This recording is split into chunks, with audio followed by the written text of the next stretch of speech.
Buenas tardes, mi nombre es Víctor Manuel Pardo Pisoferrato, integrante de la 10ª Corte en la Maestría en Derecho Procesal Penal de la Universidad de los Andes. Y el día de hoy abordaremos un tópico que es de sumo interés y relevancia en el estudio del derecho administrativo y su interaplicación con el derecho procesal penal, y son las prácticas de la buena administración en el sistema de administración de justicia penal. Primeramente, hay que tomar en cuenta que el derecho es una ciencia compleja, y es una ciencia compleja porque ésta se nutre de otras ciencias para formarse a sí misma. Y de la misma manera, a través de su aplicación, se busca regular la conducta humana, cosa que trasciende de solo su esfera de aplicación jurídica para así reglar las conductas humanas en sociedad. Es decir, el derecho no nace como una ciencia pura, el derecho nace como una ciencia compleja, dado que toma ciencias como la historia, la sociología, la antropología y la filosofía para nutrirse a sí misma, y de la misma manera, cuando se va a aplicar, trasciende al regular la conducta humana en sociedad. Es por ello que los ciudadanos, a través del pacto social, en este caso la Constitución en los estados democráticos, delega la función al Estado de administrar justicia entre iguales, es decir, de velar por los derechos particulares de los ciudadanos y de dirimir los conflictos que se puedan presentar entre los mismos. En este caso, el sistema de administración de justicia penal se encarga de dos funciones fundamentales. La primera de ellas, de garantizar los derechos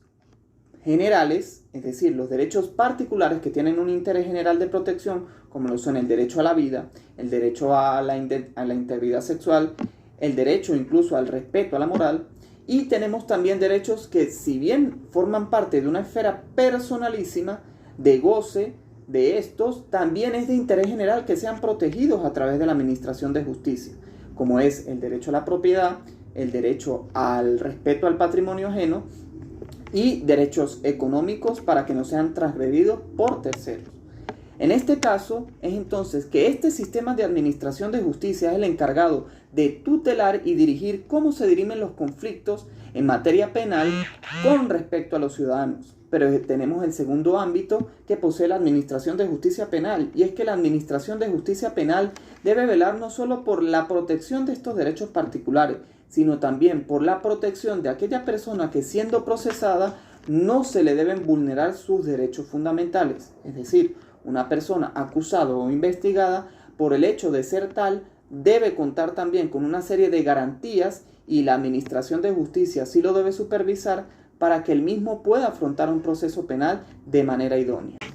Ahora bien, en este orden de ideas, esta administración de justicia penal debe concebirse como no es solo un órgano jurisdiccional. Es un órgano jurisdiccional, pero que también tiene una forma administrativa de organización y que forma parte de un sistema que tiene su organización propia y su propia normativa,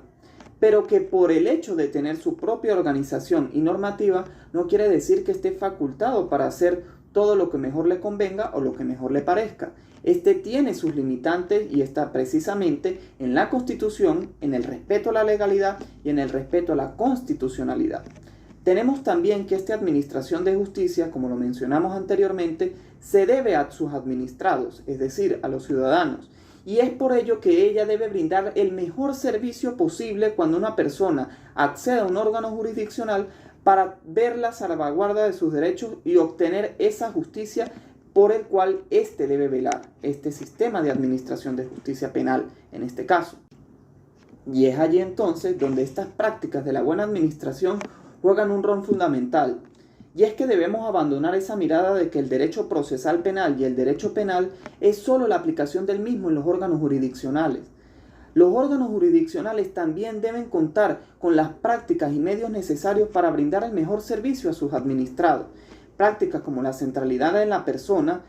pero centralidad en la persona no solo en la víctima que está viendo vulnerada o afectado su derecho fundamental, sino también centralidad en la persona que está siendo sometida a un proceso penal. También prácticas como la eficacia, la eficiencia, es decir, que el órgano jurisdiccional no debe centrarse solo en llevar el proceso penal como mejor le parezca, sino también llevarlo de una manera que, con respeto a la legalidad y a los derechos fundamentales, logre dar a sus ciudadanos o a sus administrados la mayor y la mejor pronta respuesta a los conflictos que intenta dirimirse a través de ella.